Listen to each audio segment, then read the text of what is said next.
Здравствуйте, друзья! Программа «Просто вкусно», канал Якутия-24. С вами Петр Цыпандин. Как видите, мы находимся в ресторане Red and Green. Со мной, как обычно, Семен Тарбахов, мой постоянный соведущий. Семен, приветствую.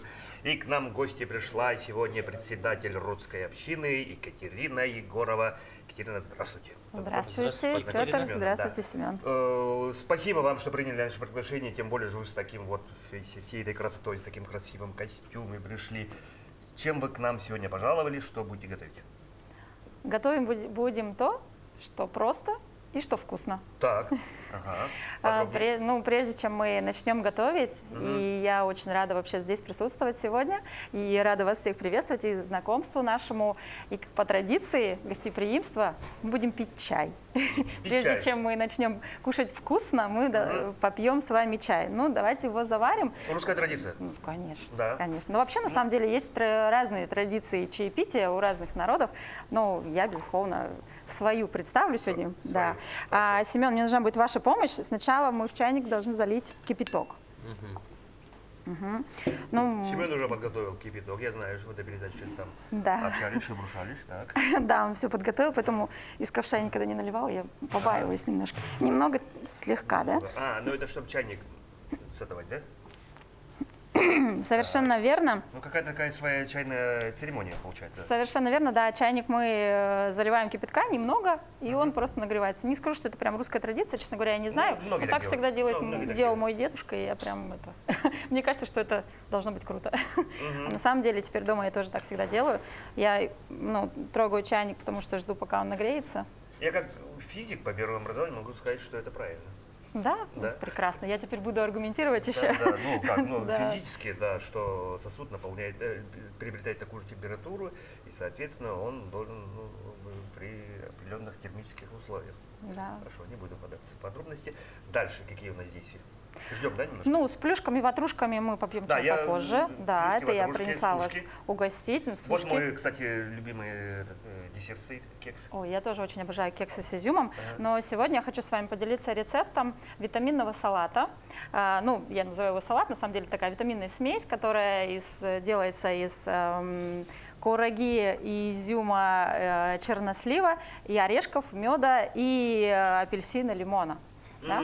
Наша задача будет все это измельчить. Семен, мне без вас никак. Нужно будет, помощь. Если мы не будем успевать, Петр, вы тоже подключаетесь что-то резать. Возможно. Да, возможно. И поэтому потом это все красиво перемешаем. Это будет вкусно. Хорошо, это будет, десертик к чаю, да? Он и десерт, и полезный такой энергетический, заряжающий такой продукт. Иммуномодулятор. Иммуномодулятор, да. Вообще для меня пища, еда – это источник энергии. Мне важно хорошо позавтракать, поэтому даже чай, для меня важен.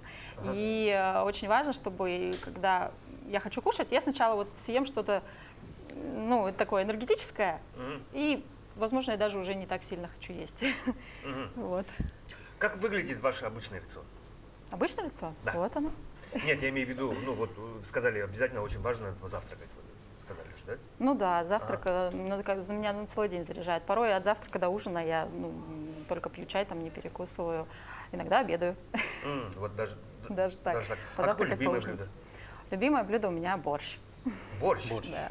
Очень люблю борщ. Многие, кстати, говорят про борщ. Да, а почему? Не знаю, наверное, потому что с детства папа готовил вкусно борщ, мама очень вкусно готовила борщ. Правда, у них были разные такие способы, но... Есть разные интерпретации борща, есть куча разных рецептов. Но обязательно, чтобы ложка стояла? Не знаю насчет этого. Да, же говорят, чтобы ложка стояла по густоте. Честно, не знаю. Для меня как-то борщ, он должен быть просто вкусный. Просто красный и все? Не просто красный, просто вкусный. Просто вкусный. Да. Хорошо. Ладно. Так, мы сейчас что, еще... Мне кажется, уже все. Да, можно тогда слить. Наливаем. Да, ее сольем. Готовясь к вашей телепередаче, специальный чайник вчера приобрела. Даже такой. Даже так. Да, что за чай? Чай обычный черный. Почему? Листовой. Да, листовой, черный. Но мой любимый рецепт чая – это чай с мятой. Поэтому у меня есть еще мята. Да, и я очень люблю именно заваривать чай с мятой. Он бодрит, он и в то же время успокаивает, и прям очень мне нравится. Теперь нам нужно будет еще раз залить кипятка. И теперь уже мы заварим уже чай, Да, соответственно, да. и ждем. И ждем полный. Мгм. Полный. Да, и я смотрю, у вас вот же какая-то Сколько? полка есть. Да, полный, ага, до верха. Ну, там всем чай попить потом можно Да, будет. всем. Ой, останется. Да, ну чайник, он как заварник, да, то есть из него не только в кружку наливается, потом еще можно, Да, и поэтому вот он что за покрепче. кукла такая специальная была? Эта кукла, она как раз-таки сейчас я ее поставлю на чайник, потому что она будет согревать, сохранять тепло, да, термо, там, температуру специальную, и она вот специально из Чтобы такого... не быстро остывало. Чтобы не быстро остывала, чтобы хорошо пропарилась и заварилась. Она вот из такого, ну, одеяла, да, можно сказать. У нее такое теплое сантиметров одеяло. на пол. Нет, скорее всего, наверное, оно там прям из перо, там какой-то натуральный материал, потому что, ну, видно, что он такой уже хороший, давно существующий, и Зачем? синтетики в нем мало, да. Ну, а снаружи она, да, действительно вот так оформлена в русском стиле. Эту куклу мне предоставили для съемок потомки государевых ямщиков. Это вот их... Да ладно. Да, это у их... нас недавно же были гости в 9-м поколении, потомок государевых. Вот, ямщиков, потомки да. государевых ямщиков — это вообще уникальная организация и вообще уникальный этнический такой, ну, этническая группа в нашей да. республике. Да, да, да. И вообще это история Якутии они представляют. И 280 лет они говорили уже что-то. даже больше. Ну, по крайней мере, так говорили. А что за куколки вот эти? Но эти куколки мне подарили недавно коллекционеры, они глиняные, и ну, для декора вот я решила их сегодня сюда Ну, то есть, принести. это все по традиции. Да, в русских Да, традициях хорошо. лучше. Теперь про традиции. Да. Вы председатель русской общины вот совсем недавно, с прошлого года. Совсем недавно, буквально с января 24 года. Совсем недавно, да. Сразу провокационный вопрос. Мы живем в России, где большинство русских. Зачем русская община вообще нужна? Русская община в 2024 году будет отмечать свое 30-летие. То есть она Так. уже 30 лет как существует. В Якутии. В Якутии, да. Так. Некогда ее учредили вот, Людмила Герасимовна Медведева, Ольга Дмитриевна Ларькова и еще один был учредитель, которого я не знаю, к сожалению. Община создавалась для сохранения русской культуры, для ее популяризации, для разговоров о ней, для того, чтобы дети, подростки, молодежь узнавали о том, что есть вот русская культура. Вы совершенно правы, что в Якутии, Да, мы живем в как Якутии, вроде как, и вроде да. как в России, И, да? да, Вроде тем как. более в России, тем более в Якутии, но все равно мы якутов меньше. Больше всего русских, по-моему, да? Согласно переписи, или как?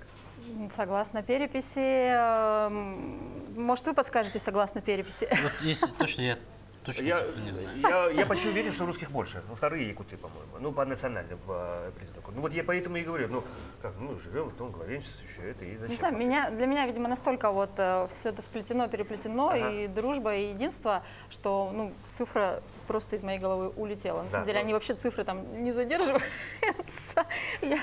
Я скажу еще то, что русская община сегодня, ее деятельность тоже особо важна.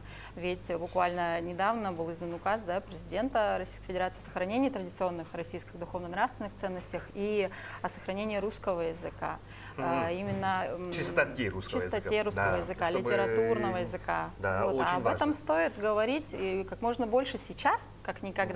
Да. Потому что у подрастающего поколения на сегодняшний день, да, очень много источников информации, согласитесь? Да. Вот у вас и телефон, и компьютер, и телевизор, и газета, и так далее, и так далее, и так далее. Отовсюду идет информация, и разная, много. очень много. Да. Вот, возьми телефон, и мы уже там, Вот, во всем мире. И какую вы, допустим, смотрите в своем телефоне, что вы читаете? Разве вы читаете там Пушкина или Толстого? Редко. Очень редко. А дети наши, которые об этих людях вообще не знают, тем более их не читают. Поэтому, конечно же, говорить о русской культуре, литературе и вообще традициях народных, да, важно.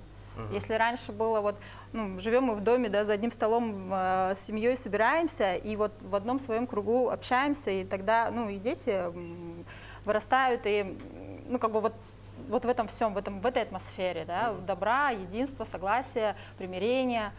А сейчас же мы каждый по себе. Здесь, тут, там, я пошел, я ушел, и берешь телефон, и ты уже как будто вообще в Индонезии, например, да? Чуть ли не так, да.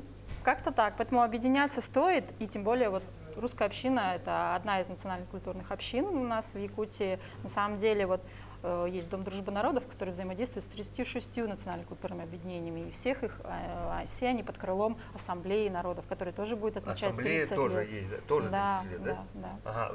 Сколько сказали? 36 других Ну, 36, общин? да, это те, которых я знаю, с которыми вот работает Дом дружбы народов. А, уже работаете? Да, Потому что да. я знаю, что, ну, согласно, опять же, по переписи, статистику я приплетаю всегда, больше 100 национальностей живет в Якутии. Более 135. Даже так говорят? Даже да? так. Ну, вот больше По 100. переписи 135 было обозначено, но там был недавно реализован проект, и автор этого проекта доказал, что вот есть люди, вот этой национальности, они указали в анкете, но в переписи их нет. То есть мы смело можем говорить, что уже порядка на 7 других национальностей в Якутии больше.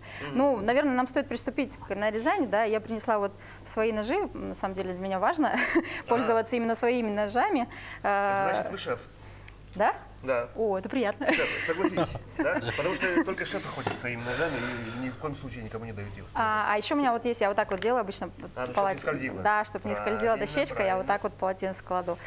Вот, Знаете, что я предлагаю? Да? Давайте. Потому что сейчас камерами мы сейчас вот загородим, то, что вы будете, не будет видно. Семен, может, поможешь, пока временно нашу Давайте мы кухню тогда с чайником подвинем. Давайте. Да, и уже здесь будем резать, чтобы нашим зрителям было удобнее и виднее, как Екатерина будет справляться витаминным салатом.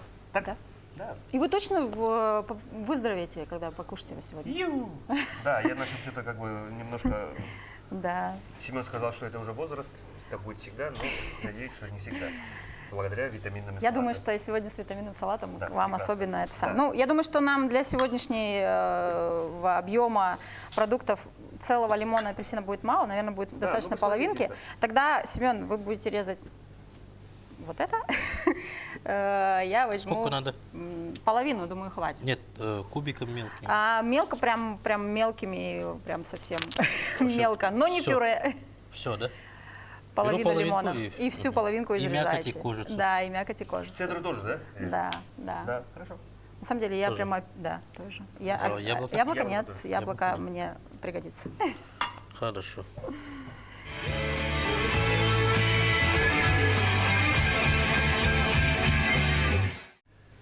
Итак, чай у нас заварился, он стоит, ждет. Сейчас уже приступаем к Готов. Витаминному нашему салату. салату. Да, это Да. чей рецепт?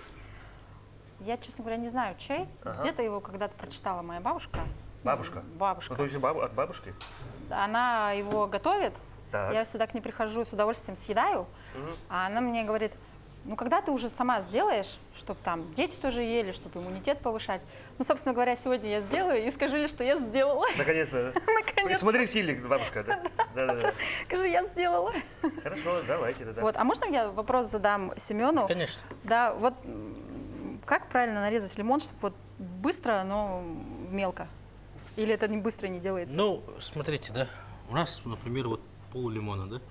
Сначала его нужно так называемые пласты сделать. Вот, да. И когда мы разрежем все, мы разрезаем Ну, с другой тогда- стороны. Да, а Потом потом? половинку мы разворачиваем на доску и уже кубиком нарезаем. Самый легкий Самое способ. главное удержать вот эту всю, Да. вот эти Чтобы все, не которые убегало. палочки, да, получается Ну, же шефы палочки просто же сначала. учат, как правильно резать. Да. Просто иногда Семен ускальзывает это из кадров, да, но то, что он вот это делает, вот так, Ага. шинкование. что-то Но это такое дело там. техники уже. Это дело техники и очень опасно. И Я, кажется, мне надо было, наверное, взять лимона. Я что-то сложное взяла. Ну ладно, я тоже приступлю к нарезанию. Да. Собственно говоря, когда мне не получается там и выскальзывать что-то из рук, я сильно по этому поводу не переживаю. Ну, а что делать тогда? Думаю, главное же все это... Ну да, чуть еще можно мельче. Да, Чем мельче? да. И уже просто Да. можно вот, видимо, так Ну да. крошить. Вот. На самом деле, вот, да, так я тоже умею иногда. У меня так тоже иногда получается. На самом деле я люблю готовить. Да. У меня просто не всегда на это есть время, но я очень люблю готовить. А в повседневной жизни вы в пищу что чаще употребляете? То, что придает энергию. Да? Мясо, молоко, хлеб, и, Вот сюда, да? макарон. Да, можно сюда. Ага. То, что быстро готовится, то, что вкусно, ну, обычные продукты. Да. А специально следите за питанием? Нет. Ну, то есть сейчас просто есть тенденции, правильное питание, суперправильный пресс, супер ПП и все Ну да, ну прочее. чтобы их придерживаться, Под- это же надо подчеркивать. эту информацией владеть, читать, Мгм, знать, мгм. а у меня немножко другой поток информации идет в мою голову, и просто мне некогда разбираться с этим правильным питанием. Я просто ем ради энергии, потом эту энергию трачу, и потом снова ем, потом снова трачу. Вот это повезло с генетикой. Просто Слава богу, да. в хорошей форме. Тем более, что я знаю, что у вас же вы и танцами занимались. Так? Ну да, моя профессия хореограф, я ей Мгм. очень горжусь и вообще считаю, что это самая лучшая профессия. В профессию хореограф меня привела моя учительница Ирина Андроновна Егорова, которая руководитель ансамбля «Сюрприз», известного в нашем городе. И она по-прежнему мой учитель, наставник, хороший, добрый друг, почти как мама. И ну, я горжусь, что я вот выросла и как личность сформировалась именно вот под ее таким танцах. влиянием. И в танцах, и как преподаватель, и как хореограф, и как руководитель, как работник с детьми, педагог, ну, во всем. И ну, она меня научила смотреть на жизнь вот с позитивом, с оптимизмом. Ну, как-то вот это вот пришлось. Очень, ну, такое положительное влияние, да, оказала. Ну, по роду своей деятельности хореографию мне немножко пришлось оставить, но тем не менее она всегда со мной в моем сердце. И профессия хореографа, самое главное, что она дает, всегда оставаться оптимистом и привычка держать спину ровно. Хорошую осанку. Хорошая осанка, но Ага. вот, Вот это. Вот. хорошая осанка, она же дорогого стоит. Вот когда Ну да. человек начинает загружаться в свои мысли, да, какие-то грустные, печальные, он же сам Сутулится. Да. со стороны Свой, себя не да, видит. Да, защитную эту встает. А когда расправляет спину, ну, ты Да. волей-неволей уже видишь небо хотя бы наполовину. Мгм. Да? Поэтому, Даже вот какие-то вот такие сакральные даже, да? ну, конечно. Момент- Ну, или вы моменты идете показывают. и смотрите прямо, и у вас горизонт, да, и небо. Или вы закрываетесь и видите только свои следы и страшную Под ноги. серую улицу, и там мусорно, и так далее. Отлично. Я думаю, с апельсином должно произойти то же самое. Вы сказали, что вы по первому призванию вы хореограф, да? Да, а вообще немножко расскажите, пожалуйста, о себе, чьих вы вообще будете? Моя семья медиков, инженеров, мои бабушка, дедушка медики, мама тоже медик, врач. Они врачи с большим опытом, они именно люди профессии, те, которые вот от и до, от начала как бы вот с получения диплома и до выхода на пенсию у них вот линия жизни именно связана с профессией. С лечением людей. С лечением людей, да, ну, с вниманием к людям, да, и с вот таким служением людям, да. Папа мой инженер, ну, да, вы правы, хорошая генетика. А вы почему не стали медиком? Не знаю, я, наверное, слишком много танцевала в детстве. Так. То есть это танцы прямо с детства, со школы? Да, танцы с детства, со школы. Ну, сначала там была гимнастика, потом школа искусств, потом ансамбль «Сюрприз», и вот По-моему, до недавнего назывался времени образцовый- ансамбль «Сюрприз». По-моему, так и назывался, или я ошибаюсь? На сегодняшний день «Сюрприз» несет название образцового коллектива Российской Федерации, Да. и народного ансамбля, народного Гордость коллектива. России, гордость Якутии. Гордость Якутии, Да, безусловно. безусловно, да. Потому что сколько призов всех возможных конкурсов выиграно Очень, вообще. очень большое множество призов, конкурсов, Да. путешествий. Да, В общем, выездов. К 30-летию ансамбля у нас было порядка 30 выездных 30 стран, куда мы съездили. Вау. Это не считая, если вот Россия, да, допустим, Москва, это и там еще плюс десяток. Регионы, не считая. Да, ну мы в основном вот Москва, Питер там были, да, но это было когда? 5 лет назад, сейчас еще больше. По-прежнему, да, очень нравится мне, что вот в «Сюрпризе» преемственность поколений, и вот я выпускница коллектива, да, работала в нем, Диана Посельская тоже пришла с 6 лет в коллектив, выпустилась, получила образование хореографа и работает сейчас. До сих И пор. До сих пор, и Очуметь. отлично работает, она Да. получает прекрасные награды за лучшие балетмейстерские работы, является отличником культуры республики. И продолжает работать. Продолжает работать, да. И у нас есть еще Виктория Дьяконова, тоже выпускница ансамбля. В общем, вот эта вот преемственность, она именно говорит о том, что особая любовь к профессии, Ну да, к да, искусству. да. Это же без любви, без какого-то такого мотивации внутренней сложно все должно время там оставаться, правильно? Конечно, любить Ну надо да. свою профессию. Оно, если ну, не любишь, то не получается просто заниматься. Будешь все время что-то искать. А на самом деле, зачем ходить куда-то искать, когда можно найти вот здесь и сейчас? Да? Ну, то есть вы в школе танцевали и дальше еще пошли на хореографа учиться? Да. И стали Совершенно верно. Отучилась тоже в прекрасном университете в городе Улан-Удэ, есть университет культуры. Да. Вот. Дальше. Что было дальше? Что было дальше? Так. Ну, с недавних во времени моя профессия, так сказать, вот такой профессиональный путь, который был у моих родителей, у меня немножко изменился. Работу педагога и хореографа мне пришлось оставить, но, тем не менее, я вошла в ту деятельность, которая охватывает гораздо большее число людей, именно помогает, не то что помогает, а связана с общением, с общественными организациями, да, я вошла в русскую общину, и я поняла, что я могу делать гораздо больше, и в какой-то момент у меня это стало получаться, и, собственно говоря, я сейчас получаю от этого удовольствие. А как давно вы член русской общины? Я в общину пришла в 2020 году. Позвонила Александру Григорьевичу, сказала, у меня есть... Голову? Да. Кстати, он был у нас тоже на передаче. Ну, безусловно. Он, звоню ему, говорю, это был год пандемии, когда никто нигде не встречался, не работал, мы сидели, занимались только онлайн-работами и так далее. Я говорю, у меня есть проект, можно ли с русской общиной его реализовать? Я говорю, да, хорошо, приходи, давай обсудим. Так, пришли, обсудили, потом он говорит, вступаю в русскую общину. Вот с 2020 года я в общине, в 2022 была избрана заместителем председателя и вот недавно председателем. Вообще выборы, так сказать, в общественной организации, да, они такие народные.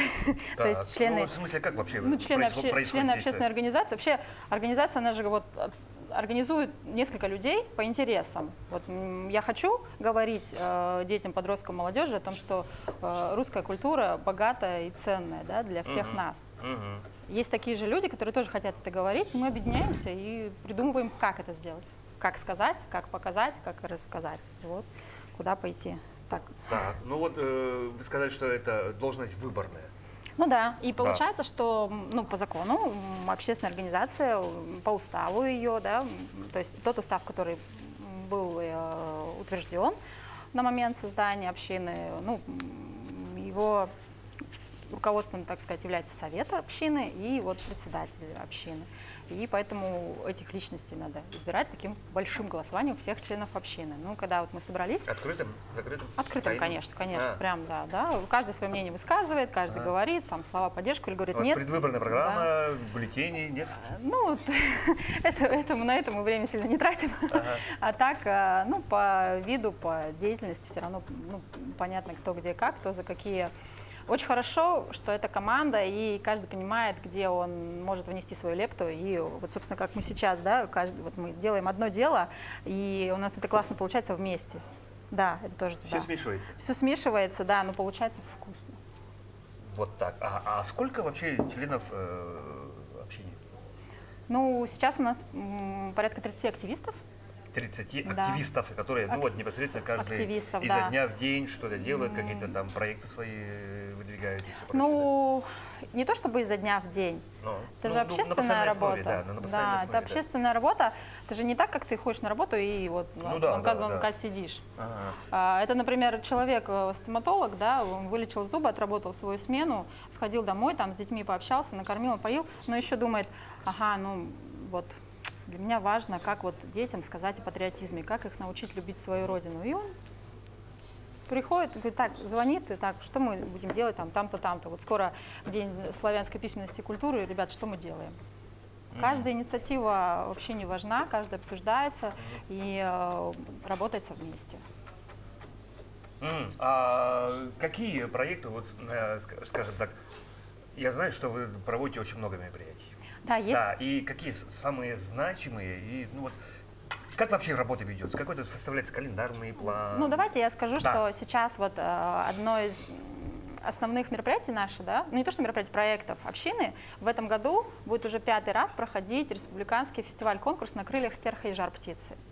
В нем 7 номинаций, которые позволяют принять участие, да, учителям русского языка и литературы в школах, преподавателям университетов, да, преподавателям русского языка и литературы.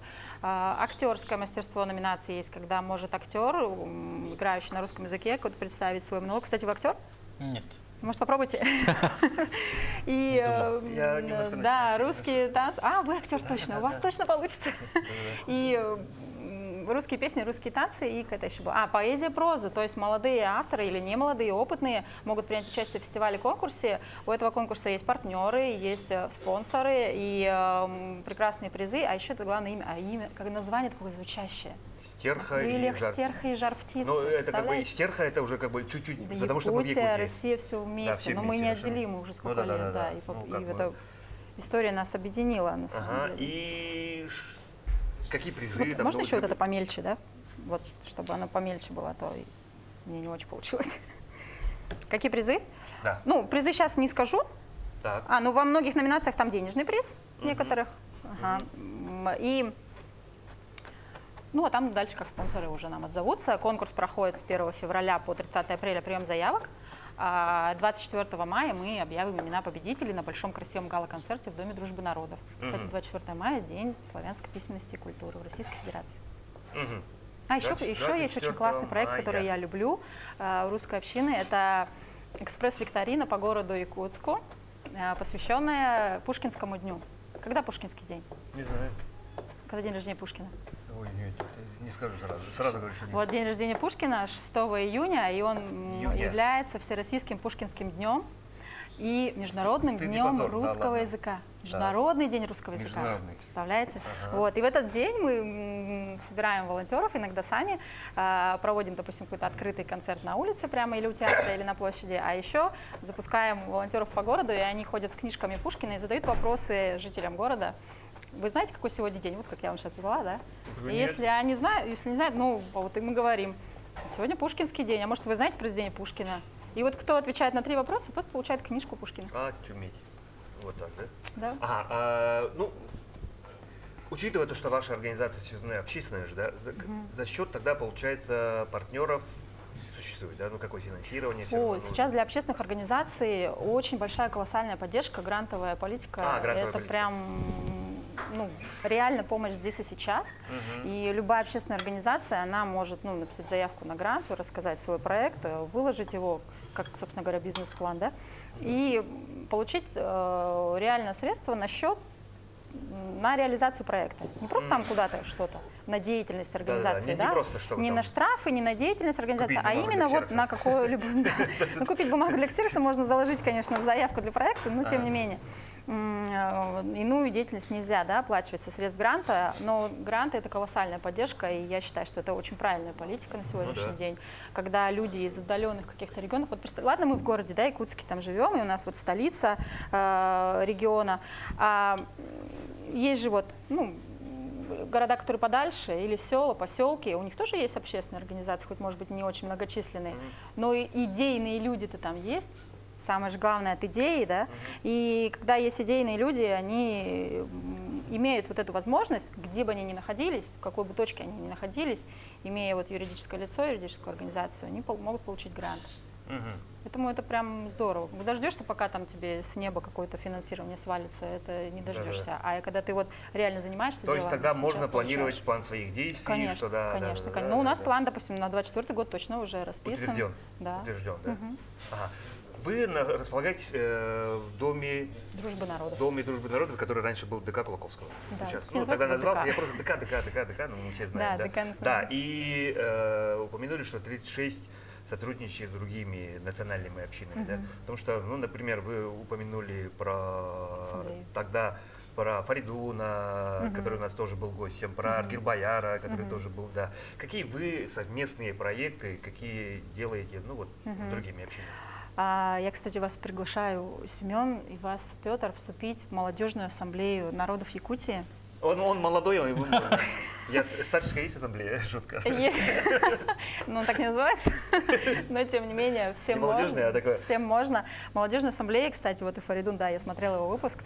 Ребята, которые своим примером говорят, ну и просто делают такие дела, и своим образом показывают, что дружить легко, просто, И это важно. И самое главное, что в дружбе, когда они делают какие-то проекты, когда они дружат и когда они делают это вместе, это получается масштабнее, ярче, правильнее, и больше людей к этому присоединяются. Добро пожаловать. А еще, конечно, там вкусно, да, там же есть представители узбекского народа, таджикского, тувинского, бурятского. Потом, когда у нас которые сладкие мероприятия, там вообще очень все вкусно бывает. Дом дружбы приходите, да, Дом дружбы объединяет. У нас фестиваль народной кухни тоже еще проходит летом, так что добро пожаловать. Так, что мы еще должны сделать? Следующее действие. Да, перемешиваем. Да. Да, вот так классно Мелко нарезано, мелко вообще порезали. супер порезано, прямо вообще. Да, ну иногда, правда, бабушка делает как-то это с блендером, ну так помешать тоже можно. Теперь нам важно это перемешать. Ну, Так. я думаю, что это надо делать сначала вот в таком сухом виде, да, а потом мы еще все красиво смешаем с медом. А, еще нам нужно накрошить орешки.